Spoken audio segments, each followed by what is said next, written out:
welcome to this video where I break down the initial fees when you come into this lease purchase. As you can see from the board, it's zero down, but that zero down doesn't actually always mean that you don't invest anything into the company in your first few weeks. Some of the initial fees here are your registration, which is $2,500, your escrow, which is $2,000, and your ELD setup fee, which comes up to a total of $45.99. And a lot of people don't realize this debt. Although it's zero down and walk away, in your first 6 to about 12 weeks, your statements will be affected by this debt. And a lot of people don't understand that. Being that, say for instance, if you're trying to hit a mark every week for $2,000, that will make your $2,000 check with these initial deductions being taken away, probably about $1,400. I had an individual call me yesterday, and he actually didn't run that hard. He grossed about almost $5,000, and he only took home around $900. But he sent me his statement, and I showed him that with these initial deductions or debt, if you looked on his statement and seen, if he was to put this debt back on his statement, he would have made about $1,800 that week for the company. So he didn't understand the fees, and which is actually in your contract. It talks about your escrow and your registration, but a lot of people don't understand that, just because you put zero down doesn't mean that you didn't realize some debt. And what can make that even worse is if, say for instance, you get a new truck and you don't have the down payment, and you defer that down payment. If they let you do it, that total debt would grow significantly, say through another $3,000 or $5,000.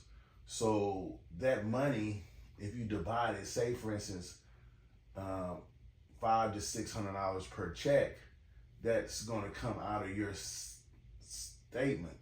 And if you don't gross that much money, it's going to affect you a lot. And a lot of people don't realize that. That's why when I came, I understood the debt I had and the initial fees. So I ran a little harder. I don't think I didn't come home for about 4 or 5 weeks to get that out of the way, and try to get it where I had a level playing field, and I can actually precisely calculate my earnings every week. It makes it hard to calculate your earnings when you had debt, and debt, it doesn't matter. You got to pay it now or later, but you got to pay it. I would rather pay the debt as soon as possible, because then I'm debt free on these initial fees, not saying the truck and the trailer, but these initial fees. And once you pay these initial fees, you'll have your fixed costs every week, and of course your variable costs, your 12% dispatching fee, and your fuel and things like that. And you'll be able to calculate before you actually get your statement how much you made that week off your gross. But with this initial debt, it makes it hard, especially if you acquire more debt, deferring a down payment. And I discussed this with the individual that called me because he asked me, should he buy or rent a trailer? And I discussed this with him and explained it to him that yes, if you plan on keeping that trailer for 3.5 years because that's how long it takes to pay the trailer off, cool, go for it. If you, but first understand, can you as a driver, as a company, absorb that extra cost? Because it costs more money to rent a trailer, to buy a trailer than to rent a trailer. And that extra $100+ that you're gonna pay can make a significant difference, especially if you got initial fees and debt. And because when you buy a trailer, not only do you have to pay for the trailer, the insurance for the trailer is transferred on to you. So that can be $300 plus, compared to 200 and some change for if you was to rent a trailer.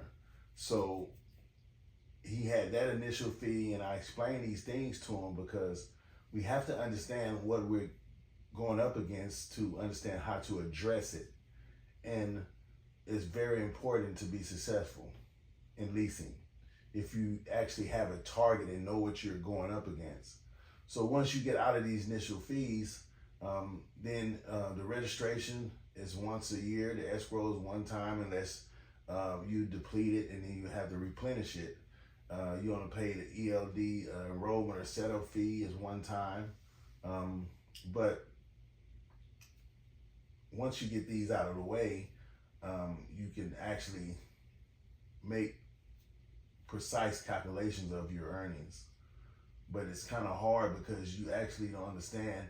And this gentleman, he didn't understand. He said, I never seen this amount of fees. And I had to explain it to him what was happening, that he acquired this debt. Yes, it's zero down, but you had this debt that you realize once you are in the truck. When you walk away from the truck, you don't have this debt anymore. Unless, only time you acquire debt if something's wrong with your truck, you turn it in, or you did something that you was negligent with any of the equipment, and the equipment wasn't upkept properly. Your escrow and your settlement can eat that up. But you just gotta run this as a business and know the numbers and keep track of your maintenance records. Every time you get something for that truck, you keep track of it. And another thing that can add on to that debt is if before you pay these initial fees that you acquire more debt, meaning get maintenance and tires and have the company pay for it, so that debt will be transferred to your fees or your debt, and it can make it higher. So understanding what you're up against can give you a better opportunity to address it. So I just wanted to share that, and so people understand this, and I hope it helps you in some way. If you have any questions, you can contact me. And until next time, keep on trucking.